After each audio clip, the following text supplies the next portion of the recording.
Yo, what's poppin'? What's poppin'? All right, I'm gonna let some people get in here first. Let's let some people get in there. Just be loud as you could. Come closer. Your voice will be loud. Yeah, all right here. All right, just be as loud as you could. Okay. All right. This is episode number 1. Things that make you go, hmm. Lucky me here, and we have a lovely guest, and he's a father.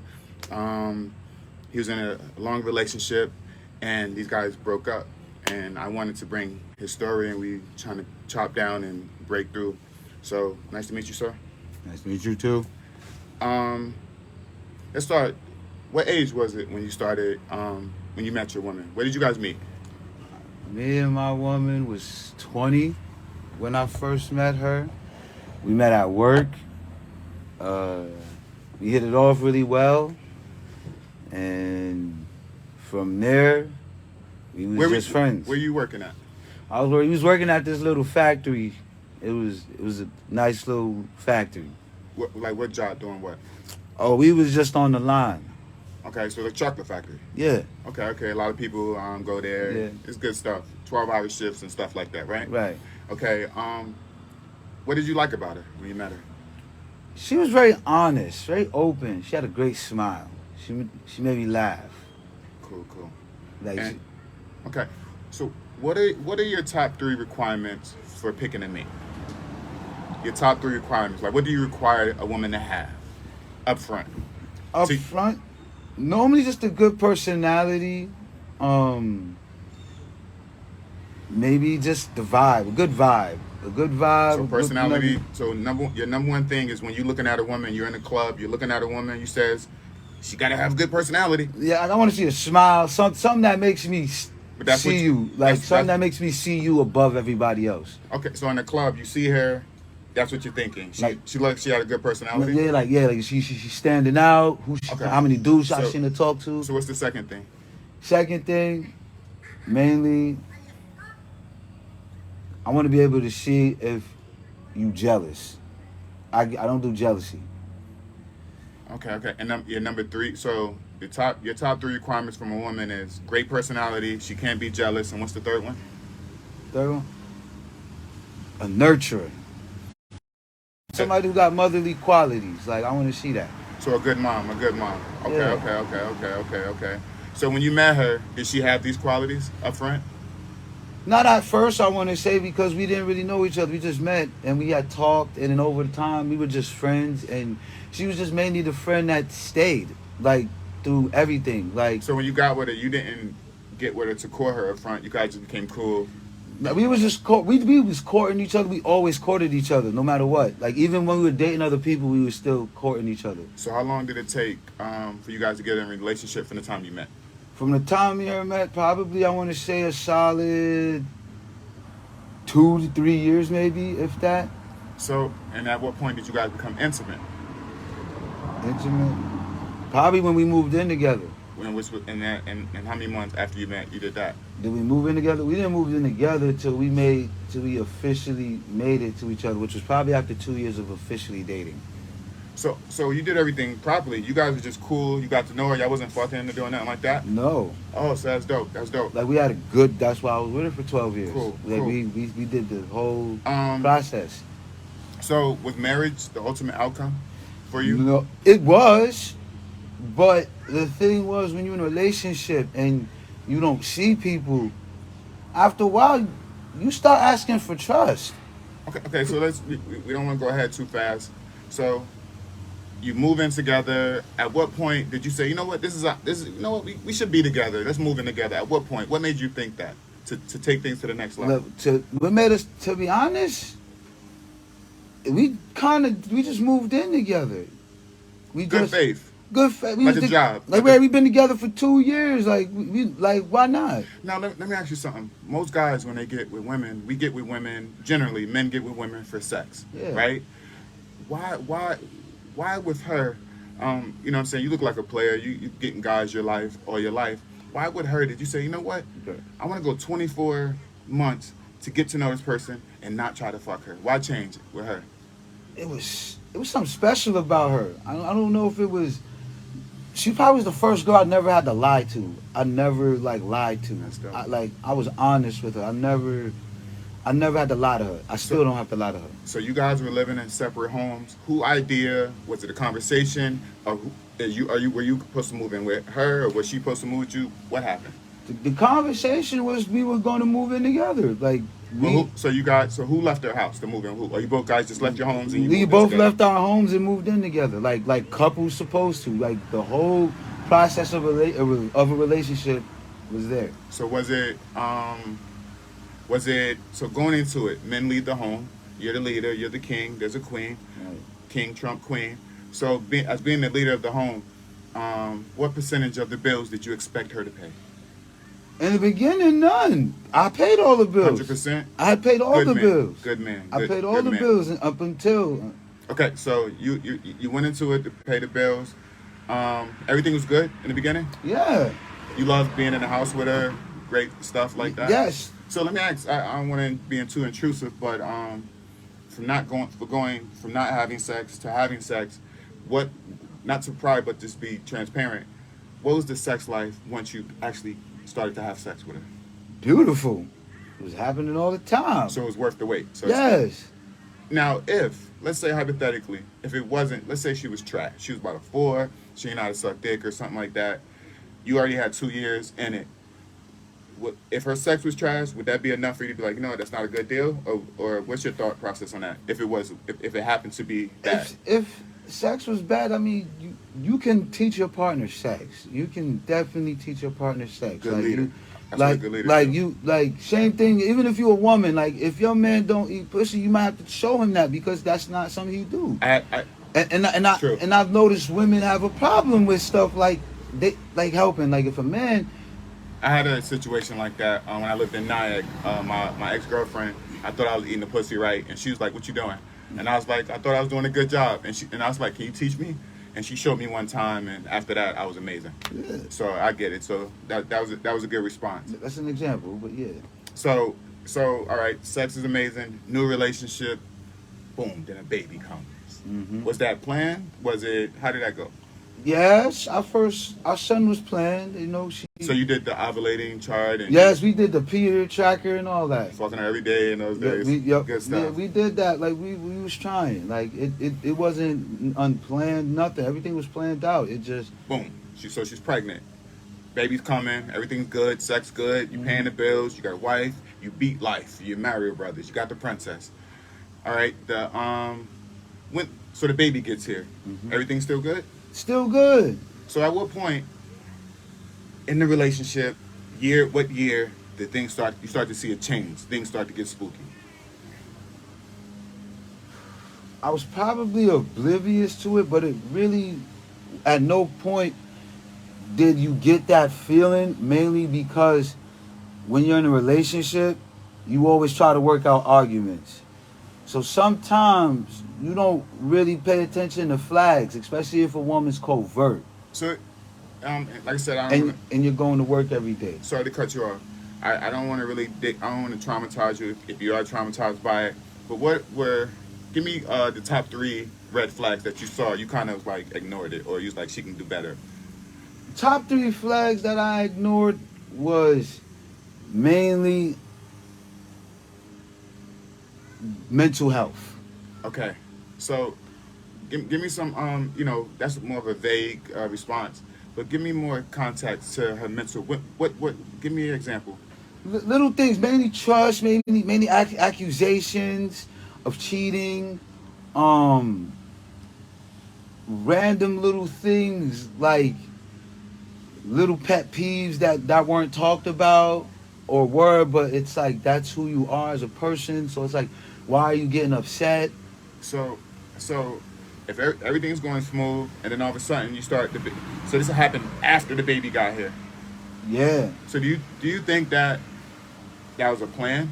That once she got the baby from you, she can kind of be herself, or what you think? I think that happened over time. I think it happened over time. What year into the relationship? Probably after my second son was born, so toward the end. So Probably about around 3 years For ago. context to the people that's listening, how many years were you in a relationship? 12. 12 years, and what year was it that you had your second son?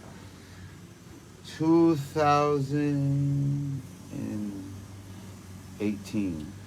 Okay, 2018. But problems had arose before that, though, to be honest. And you just like sticking it out? Yeah.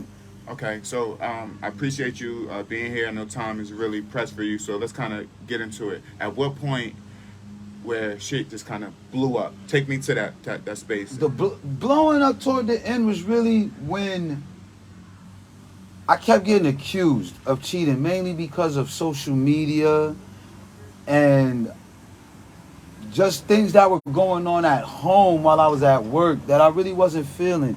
And when I would express it, it wasn't heard unless I was yelling, and then I became the bad guy. Now, she's accusing you of cheating. Was she not? A woman's job is to drain her husband's nuts. Was she fulfilling her obligated duties as a wife? Not to my liking. Not to the way I wanted to, no.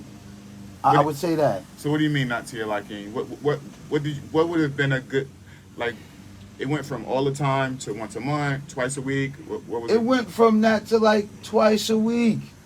Twice a week, you know, like, so it became like a chore almost. And or it was like, it became a weapon. Okay, you dangling the pussy over you, so to speak. Yes. Knowing that's what we crave. Right. Top 3 things a man crave is sex, food, and peace. Peace of mind. Right. And her not giving that, which is her number one duty, her main duty, I can see how that can be a problem. Right. You start looking at other women sometimes. Not because you don't love her, not because you want to cheat on her, but there's certain things that's going on at home that, you know, you work hard every day. You go to the store before work. You know, why is dinner not made? Or why was food made only for you and your son and not you? Did at any point as the leader of the home, did you sit her down and have a conversation that you wanted more sex?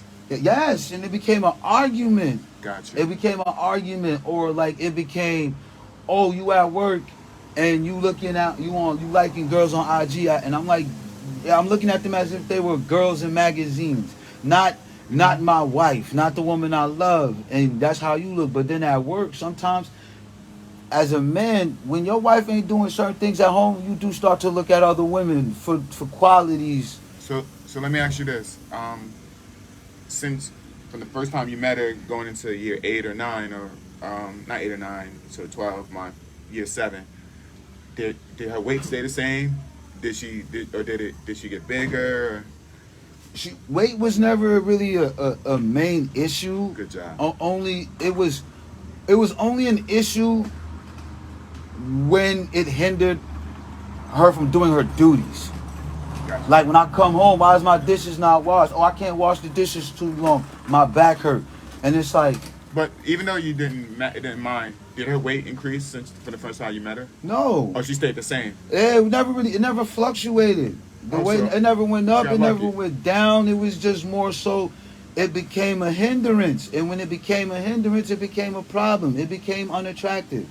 So you don't get sex. So what did you do to fulfill those needs that men have? I got on IG. I would like girl photos. I like girls. Like, you know what I mean? Like, I'm not asking for sex all the time, but damn, if you don't feel like fucking, can you jerk me off? Can you suck my dick? Like, I don't, and I don't like watching porn personally. Like, I'd rather look at booty. So you didn't go and get another woman to put your dick in or nothing? No. All you did was you just look, what most guys do. Just look. And even in relationships, even happy couples, men look at porn in the rooms and women and stuff, and they still can stay together and be great. Okay. So the sex is down the hill. Her mental, she's accusing you and you just being a good guy, paying all the bills.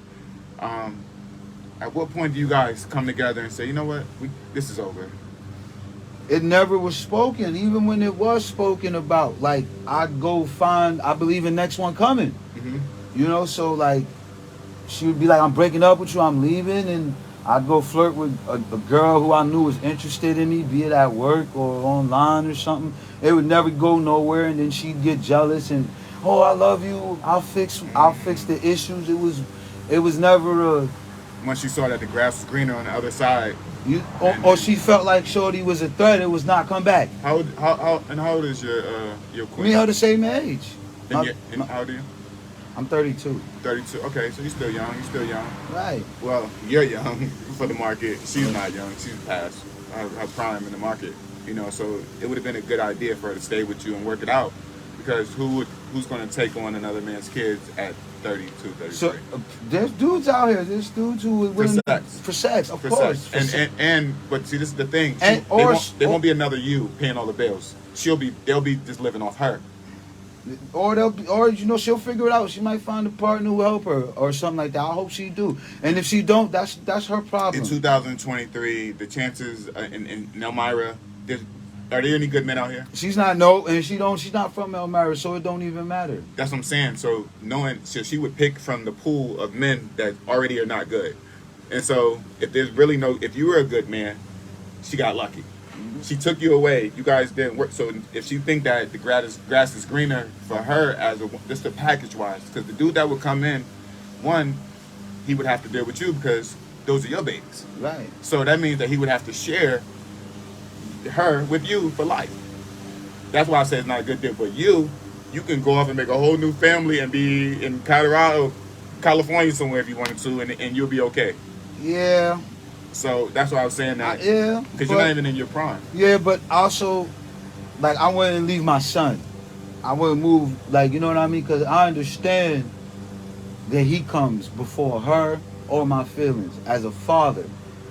All right. So, like I said, we got like 2 minutes left. You guys break up. You're out the house.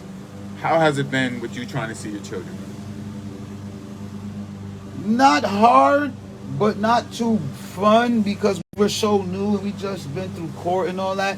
There was a time period where she was, even though she had men, she was telling me she still loved me, and she was like, as long as you stay faithful and you don't fuck nobody, I'm not gonna have sex neither. She'll always love you. You're her kid's and father. she was, she was offering to meet at hotels and things like that. Even though you guys split up, she was still trying to get with you and bump ugly, so to speak.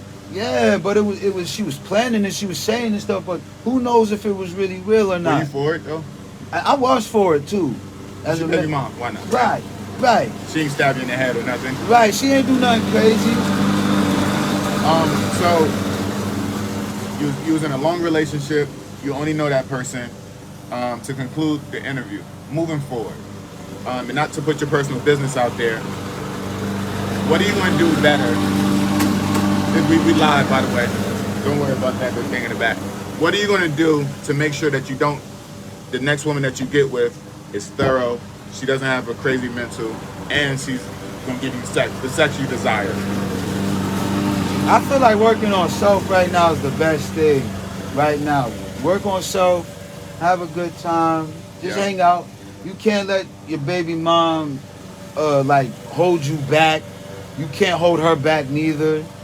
You know, y'all made a decision to break up. If y'all find y'all way back, y'all find y'all way back. But if not, and any advice for the young person that was once you at one point 19, 20, looking for a mate, any advice that you would give to that younger you, what would you say? I would say mainly stay in frame. Even if you don't like what she's doing, don't get upset and downgrade enough to hurt her feelings. Don't start bashing because you're mad because she's not doing the things you're doing. Because that was the biggest thing that was happening. Mm-hmm. That was one of the main reasons why I feel like she left. Because you can't but also it was the understanding of, you can't keep asking somebody to do stuff nicely. Find a woman who understands if you're not going to do it nicely, don't be mad when a man is yelling at you about it. Don't act like your feelings is hurt. Don't take advantage of the feelings because you know what I mean, it's there. And he asked you nicely and he's begging. Gotcha. So I'm going to say don't beg, and also stay in frame. Stay in frame. Remain masculine and stay in your masculinity and stick to your standard. It sounds like you were doing your part and you wasn't getting, and it wasn't a good deal, and at some point pressure plus pipes, and the good thing, I don't hear a whole bunch of domestic violence and crazy stuff, which is good. That you're able to part ways, and you're able to figure things out. And keep it cold. And I say this as a father, co-parent. Pause. Co- Someone, I said something crazy. Someone paused me. Co-parent and try. Co-parent. Try co-parenting. Even if she don't want to, you may not want to neither. Try for your kids, because when you leave, you gotta understand that another man, she does have another man, he's going to be teaching your kids stuff. He's going to be the one who is going to be your kid's father. And if you don't want that, maintain. So, question: If you're from the outside looking in, how can you impose your will of your standards and your structure if she's around another man? Because not to cut you off, because it's when it comes to behaviors, whoever we're around the most, we're most influenced by. So if she has another man in the house, and the kid is around that guy, and he only comes to see you every other weekend, the influence is going to be. What's your take on that? Eventually, kids get older. Kids gonna see what's what. Amen. Kids gonna see what's what, and who doing what, and who plays tactics. And it's a part of our job to make sure that those tactics don't happen. You're right. My son, I deal with that with my son, and as he's getting older, he's able to communicate to me that, Dad, I know what's going on now. Yeah, cause my son is 5 already. My son in the beginning, my son was asking me why we not a family, and my girlfriend was getting upset because I told him the truth. And I said, that's not my decision. That's not for me to make. This is your mom. Like, she didn't like that I was putting that on her. But it was like, I am, because you didn't want to go to couples therapy. You didn't want to go to couples counseling. That was an option? It was an option. Gotcha. Well, that been extra loud. I want to thank you for coming in, telling your story. I think it'd be dope for other fathers to hear. I hear it in your voice that you're pushing for fathers to not run away and to be in their kids' life. So I salute you for that. So thank you again, man. Thank you for being on the show.